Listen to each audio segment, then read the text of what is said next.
دوسرا one day Pakistan نے جنوبی افریقہ کو جیت کے لیے بڑا ٹارگٹ دے دیا۔ پاکستان اور جنوبی افریقہ کے درمیان دوسرا ون ڈے میچ میں پاکستان نے پہلے بیٹنگ کرتے ہوئے مقررہ 50 اوور میں 329 رن بنائے اور جنوبی افریقہ کو جیت کے لیے 330 رن کا ہدف دے دیا۔ جنوبی افریقہ نے ٹاس جیت کر پہلے فیلڈنگ کا فیصلہ کیا، جس پر پاکستانی اوپنر عبداللہ شفیق 0 جبکہ سائم ایوب 25 رن بنا کر آؤٹ ہوئے۔ بابر اعظم اور محمد رضوان نے شاندار بیٹنگ کا مظاہرہ کیا۔ بابر اعظم نے 73 رن بنائے جبکہ محمد رضوان نے 80 رن بنائے۔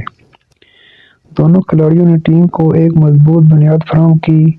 کامران غلام نے شاندار جارحانہ بیٹنگ کرتے ہوئے 32 گیندوں پر 63 رن بنائے، جس میں 4 چوکے اور 5 چھکے شامل تھے۔ دیگر بلے بازوں میں سلمان آغا نے 33 رن، شاہین شاہ آفریدی نے 16 رن اور حارث رؤف نے 6 رن بنائے۔